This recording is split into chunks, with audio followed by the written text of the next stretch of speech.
But what it will do is it will adapt and change to what you do the most of. So that can be a good habit, it could also be a poor habit. So that's why we want to start noticing our habits and our rituals, what our posture is like, all of these sorts of things, because if we do something on a regular basis, the wiring in your brain will create that as the new normal.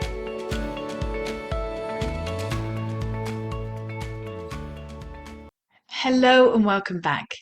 Now, if you're watching this on the Total Somatics YouTube channel, don't forget to like, share, subscribe, and press the notification bell. So anytime I drop an episode out, you find out very quickly.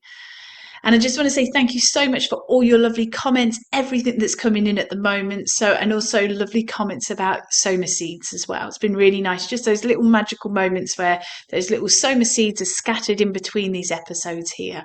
So thank you. Many more will be coming your way in the future. So thank you again for your comments.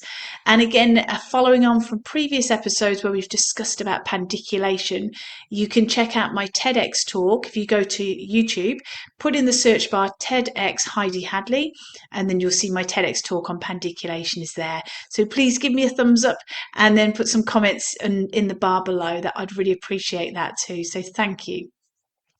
Okay, so let's talk about a subject today that's really important with our clinical somatic movement practice and with pandiculation, and that is the power of moving slowly.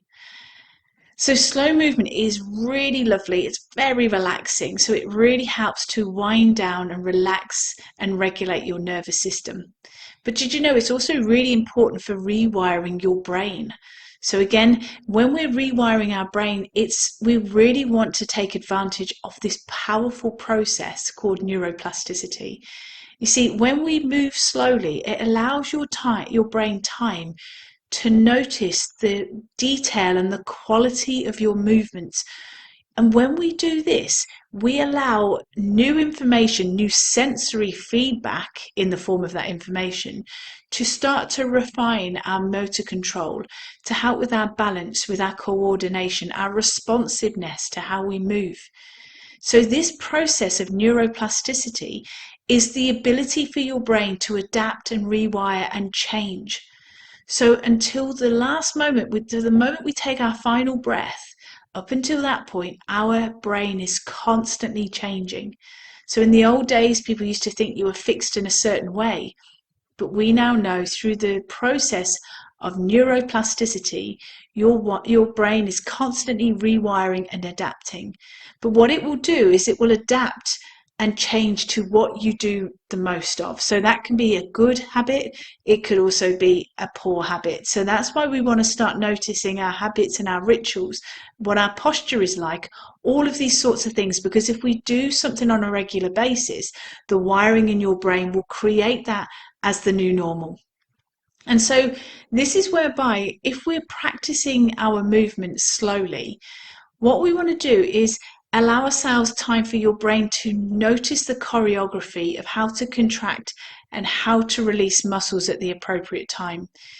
You see, when we rush through things, and we can rush through our pandiculations and our movement practice, so it's really important that we take time to understand this, that when we rush through our practices, we will default back to our old habits.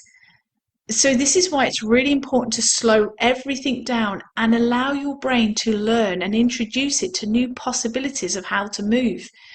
It's like I often say, it's a bit like with a car. If we get in a car and we race around really fast, we don't take in any of the surroundings. We're not noticing and being curious. Obviously, we're still watching the road. But if we were driving slowly, we can notice more things like the birds flying like a kestrel or a bird of prey hovering in the field, just watching whatever's going on, ready to pounce for a little mouse or whatever it is. We can see the beautiful birds in the trees. We can see beautiful surroundings or sunsets, all of these things. When we're driving mindfully, when we're taking it nice and steady and slow, we notice these things. When we drive fast, First of all, it's not safe, if we're going too fast. And our vision becomes very blinkered, very tunnel. All we're looking at is straight ahead, what we're doing. We don't notice everything else that's happening. So we can go into our default patterns and behaviors because we're in this stressed, intense response.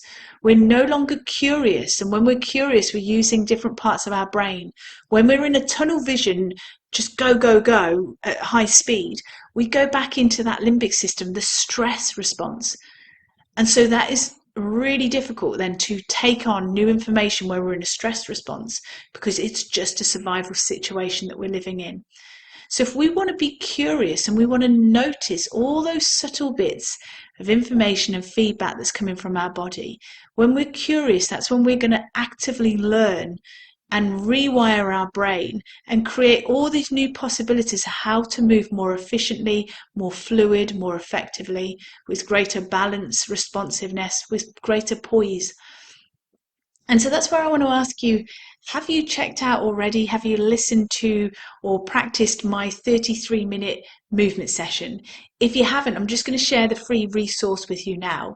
So if you go to totalsomatics.com/gift, so totalsomatics.com/gift.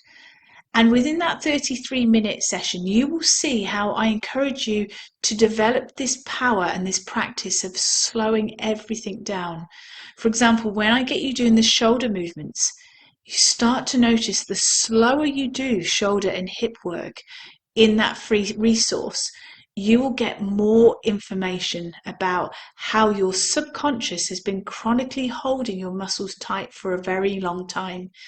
And then when you start to notice that feedback that's coming through from your shoulders and your hips, that allows you to then gently and mindfully work through that practice to bring back better coordination and efficiency to your hips and to your shoulders. So again, using the power of pandiculation in a very slow, mindful approach is going to allow your brain to learn how to recalibrate, recuperate, and develop a level of resistance and flexibility, not just in your muscles, but in your entire nervous system. So again, that free resource is totalsomatics.com/gift. And another gift that you've got there with you all the time is to know that slowness, get my teeth in, slowness is a gift. Slowness is a gift to your nervous system. It's just we live in such a fast-paced society, from things such as getting our internet immediately, getting what we want online immediately.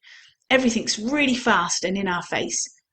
But could we allow your nervous system to really cherish and take good care of itself by embracing slowness? Slow everything down, not just your movement practice, but your breathing, your speech, your eating, drinking, everything we do. Can we just slow it down, because it's a gift to your nervous system? If we start moving with greater awareness, greater curiosity, and just slow some of those practices down, what I can tell you is that your brain and your body will love you for it now and in the future, because we are dealing with regulating and recalibrating your nervous system. So I'm going to love you and leave you. Have a wonderful day or evening wherever you are in the world, and I will see you next time. Take care. Bye.